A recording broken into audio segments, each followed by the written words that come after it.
এখন আমি আছি হচ্ছে সানারপাড়া, সিদ্ধিরগঞ্জ, নারায়ণগঞ্জ, এই যে হাজি সেলিম কোল্ড স্টোরেজের এই জায়গাটাই। আমি ঢাকার অনেক জায়গায় বাইক চালাইছি, মোটামুটি সব জায়গায় চালানো হয়েছে এবং বাংলাদেশের অনেক রোডে বাইক চালানো পড়ছে আমার। বাট এই যে ঢাকা নারায়ণগঞ্জ যে হাইওয়েটা, এই হাইওয়েটা আমার কাছে মনে হয় যে সব থেকে ডেঞ্জারাস রোড হইল ঢাকার মধ্যে। এখন বলতে পারেন যে ভাই আপনি হঠাৎ এরকম কথা বলতেছেন কেন, রোড তো ভালোই আছে। I am not talking about this road condition, I am talking about this road situation. It's really dangerous man. কারণ এই রাস্তায় চলে না এমন কোনো যানবাহন নাই ভাই। রিক্সা, ভ্যান, সিএনজি, এরপরে এই যে আপনার পরিবহন, লোকাল বাস, এরপরে অটো রিক্সা, মানে সব কিছু কন্টেনার যা আছে সব কিছু এই রোডে চলে। অ্যান্ড বাইক তো আছেই। রোড কন্ডিশন পটিপাটা তালিমারা এই রোডটা। কিছু কিছু জায়গা দেখেন এরকম গর্ত হয়ে রয়েছে। যদি কোনো বাইকার এই বাম পাশতে ঢোকানোর চেষ্টা করে অ্যান্ড এইরকম গর্তের মধ্যে পড়ে না, তাইলে মনে করেন যে জীবন শেষ। আর উঁচু নিচু তো আছেই ভাই, এটা মানে চলতেই আছে। সব থেকে বড় যেই প্রবলেমটা ফেস করা হয় এই রাস্তাটাই, সেইটা হচ্ছে স্পিড লিমিট। এইটাই হইতেছে বাইকারদের জন্য সব থেকে বড় একটা সমস্যা হয় এই রাস্তাটাই। কারণ এই রাস্তায় সব ধরনের যানবাহন চলে, শুধু বাইক বলে কথা না, বাস হোক বা প্রাইভেট কার হোক, এদের যে স্পিডটা না, এই স্পিডটা মেনটেন করা খুবই প্যারা।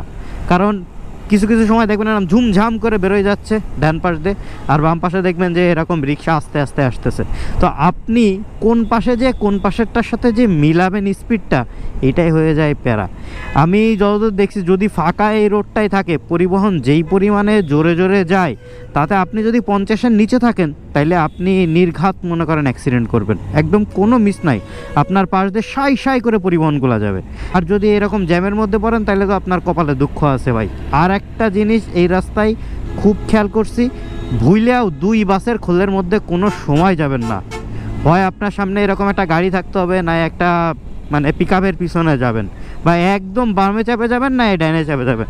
2 বাসের খোলের মধ্যে যদি আপনি পড়ছেন, তাইলে আপনার কপালে দুঃখ আছে বলে দিলাম। কারণ এদের যে হেল্পারগুলো আছে, এরা এত পরিমাণ কেয়ারলেস যে আপনি যে বামে আছেন বা ডাইনে আছেন, এইটা আপনার ওরা বলবে না, ড্রাইভার এইভাবে বলতে চায় না।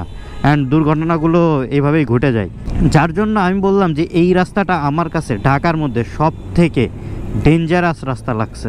এই যে রাস্তার মাঝখানে দেখেন, এটা কিন্তু হাইওয়ে রোড, অ্যান্ড রাস্তার মাঝখানে যে অটো, ধরেন যে সামনে একটা গাড়ি আছে, ও হঠাৎ করে ডান পাশে বা বাম পাশে চলে গেল, পিছনে একটা বাইক থাকলো, ও কন্ট্রোল করতে পারবে না, যা একদম ধাম করে মেরে দিবে।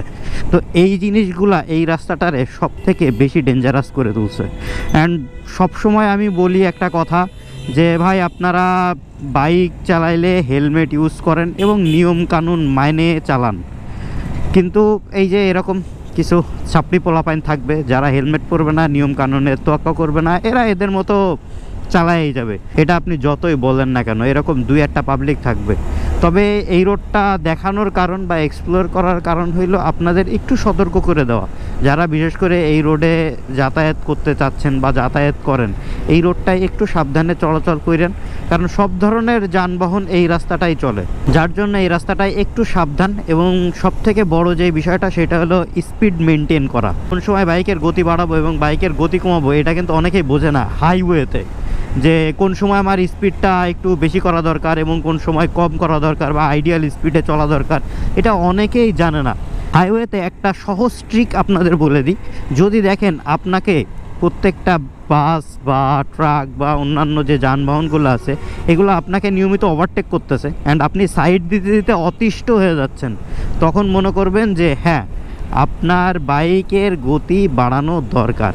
এবং আপনি যখন দেখবেন যে আপনি একটার পর একটা ওভারটেক করেই যাচ্ছেন, বাস হোক ট্রাক হোক, তাদের যে গতি তার সাথে আপনার গতি ম্যাচ হচ্ছে না, আপনি অতিরিক্ত দ্রুত চলে যাচ্ছেন, সেই ক্ষেত্রে আপনার দুর্ঘটনার সম্ভাবনা ঘটতে পারে। যদি আপনার রাস্তাটা অচেনা হয়, সেই ক্ষেত্রে অবশ্যই আপনারা আপনাদের বাইকের গতি কমায় নিয়ে আসবেন। তো এই 2টা ট্রিক যদি আপনি ফলো করেন, তাহলে আশা করি যে আপনি গতি ম্যাচিং করতে আপনার কোনো প্রবলেম হবে না। আর একটা প্রবলেম আমাদের খুব হয়, হাইওয়েতে হোক রোডে হোক, 2টা গাড়ির মাঝখান দিয়ে যখন আমরা ওভারটেকিং করি, বের হইতে চাই, তখন যে টাইমিংটা, এই টাইমিংটা কিন্তু আমরা অনেকেই মিলাইতে পারি না, যার জন্য দুর্ঘটনা কিন্তু প্রচুর পরিমাণে ঘটে। এই টাইমিংটা আপনাকে কোনো ট্রিক বা কোনো কিছুতে মিলাই দিতে পারবে না। আপনাকে নিয়মিত হাইওয়েতে রাইড করতে হবে, তাইলে আপনি বুঝতে পারবেন যে এই টাইমিংটা, মানে এই গাড়িটাকে যে আমি ওভারটেক করব, সামনে আমার অপোজিট সাইড থেকে আরেকটা গাড়ি আসতেছে, এখন আমি কত টাইমের মধ্যে এবং কত স্পিডে বাইক চালাইলে আমি এই গাড়িটাকে ওভারটেক করতে পারবো, এইটাই অনেকে খেয়াল করতে পারে না বা বুঝতে পারে না, যার জন্য অ্যাক্সিডেন্টটা কিন্তু হয়ে যায়। এর কোনো সলিউশন নাই ভাই, এর সলিউশন হইলো আপনাকে বাইক চালাইতে হবে এবং সাবধানে চালাইতে হবে। যখন আপনি আস্তে আস্তে অভ্যস্ত হয়ে যাবেন, 1 মাস বা 2 মাস আপনি বাইক চালাবেন, 1 মাস 2 মাস অনেকেই আছে 10 দিন 15 দিন বাইক চালাইলেই তার একটা অভ্যাস হয়ে যায় যে কত স্পিডে আমাকে ওভারটেক করা লাগবে বা কত গতিতে যাওয়া লাগবে, তাহলে আমি ওভারটেক করতে পারবো বা ক্রস করতে পারবো। এটা আপনারা নিজেরাই শিখে যাবেন, এটা বলার কোনো মানে আর কি ভাষা নাই, এটা বলে বুঝাইতে পারবো না বা শিখাইতেও পারবো না। তো এই রোডে যখন আসবেন অবশ্যই একটু খেয়াল রাখবেন, প্লাস এই রোডে প্রচুর পরিমাণে সার্জেন্ট এবং পুলিশ আছে। আমি আবারও বলতেছি, আপনারা অবশ্যই সেফটি মেনটেন করে আপনারা চলাচল করবেন, যাতায়াত করবেন। আর চেষ্টা করবেন যখন আপনি ফ্লাইওভারে উঠবেন এবং ফ্লাইওভারে থাকবেন, তখন চেষ্টা করবেন যে সবসময় একটু বাম দিক চেপে আপনার বাইকটা চালানোর, তাইলে আপনার জন্য সুবিধা হবে। আবারও একটা কথা বলে দিচ্ছি, 2 বাসের মাঝখানে বা 2 ট্রাক, বড় বড় যে ট্রাকগুলো আছে কন্টেইনার, এদের মাঝখানে কখনোই আপনি যেয়ে দাঁড়াবেন না, এলে চাপা খাওয়ার সম্ভাবনা অনেক অনেক অনেক বেশি। এই জিনিসটা খেয়াল করবেন। তো আমার মনে হইলো যে এই রাস্তাটা আমার কাছে ডেঞ্জারাস লাগে, যার জন্য আমি আপনাদের বললাম যে এই নারায়ণগঞ্জ মানে সিদ্ধিরগঞ্জের থেকে শুরু করে, এর আগেও আছে মনে হয়, এইখান থেকে শুরু করে ঢাকা পর্যন্ত এই যে রোডটুকু, এই রোডটুকু ভাই বিশাল ডেঞ্জারাস। দেখছেন অবস্থা?